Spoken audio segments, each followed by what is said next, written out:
রোজ রোজ রুটি খেতে ভালো না লাগলে এই নাস্তাটা একবার বানিয়ে দেখতে পারেন। খেতে বেশ মজা হয় আর বাচ্চারা খুব খুশি হয়ে খাবে। আর বাচ্চাদের স্কুলের টিফিন কিংবা অফিসের টিফিনে খুব সুন্দর একটা নাস্তা।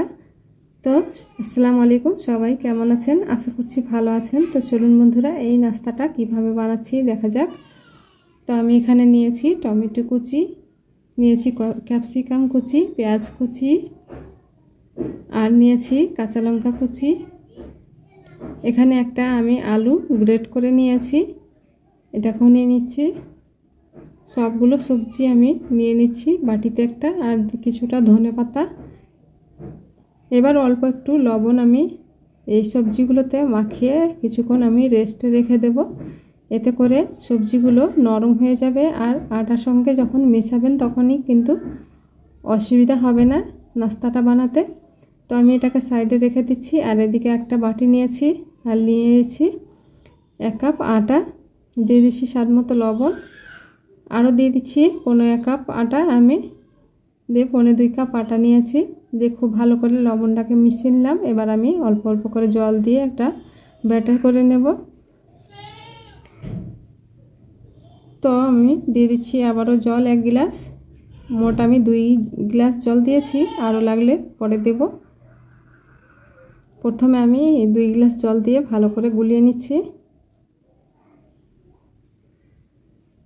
এরপর আমি আবারও জল দিয়ে দিচ্ছি। তো মোট আমি 3 গ্লাস জল দিলাম বন্ধুরা, দেখতেই পাচ্ছেন। এবার আমি খুব ভালো করে ফেটিয়ে নেব। একটু সময় ধরে কিন্তু আটাটাকে ফেটিয়ে নিতে হবে। এই পর্যায়ে আপনারা চাইলে হাফ নিতে পারেন আটা, হাফ চালের গুঁড়ো কিংবা সুজি, যেটাই হোক একটা দিতে পারবেন। তো আমি আজকে নাস্তাটা শুধু আটা দিয়েই করছি, চাইলে আপনারা ময়দা দিয়েও করতে পারেন।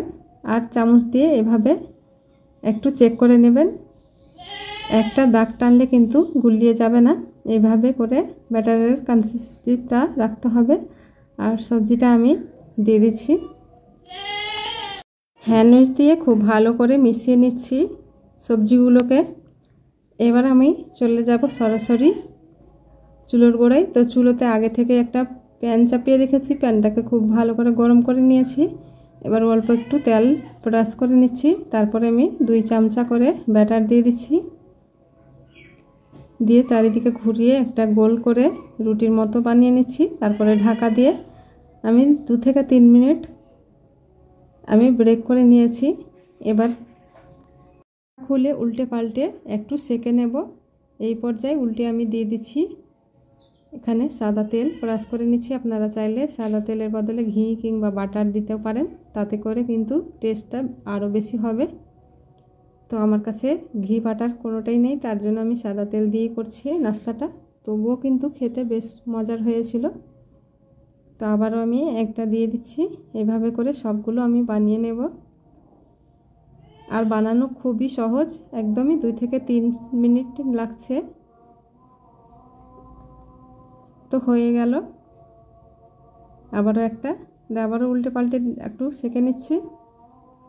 এভাবে করে বাকি নাস্তাগুলো আমি বানিয়ে নিয়েছি আর কিছুটা প্লেটে সার্ভ করেছি। এই যে দেখুন বন্ধুরা, এই নাস্তাটা যে কোনো আলুর দম কিংবা যে কোনো সবজি দিয়ে খেতে পারেন, কিংবা টমেটো সস দিয়ে। বাচ্চারা তো খুবই পছন্দ করবে টমেটো সস দিয়ে খেতে। তো কতটা নরম তুলতুলে হয়েছে আপনারা দেখে নিশ্চয়ই বুঝতে পারছেন, হাত লাগাতেই কিন্তু ছিঁড়ে যাচ্ছে। তো বন্ধুরা, এইভাবে টমেটো সস দিয়ে খেতে ভীষণই মজার হয়। আশা করছি ভিডিওটি ভালো লেগেছে। ভালো লাগলে অবশ্যই একটা লাইক দিতে ভুলবেন না। আর আমার চ্যানেলে নতুন বন্ধু হয়ে থাকলে চ্যানেলটিকে অবশ্যই সাবস্ক্রাইব করে আমার পাশে থাকবেন, আর পাশে থাকা বেল আইকনটিতে প্রেস করে দেবেন। যখন আমি নতুন ভিডিও ছাড়বো সবার আগে নোটিফিকেশান আপনার কাছে চলে যাবে। আর ভিডিওগুলো যদি ফেসবুক পেজ থেকে দেখে থাকেন তাহলে পেজটিকে ফলো করে দেবেন। এতক্ষণ সঙ্গে থাকার জন্য অসংখ্য ধন্যবাদ। দেখা হচ্ছে নেক্সট ভিডিও নিয়ে। ততক্ষণ সবাই ভালো থাকবেন, সুস্থ থাকবেন। আল্লাহ হাফিজ।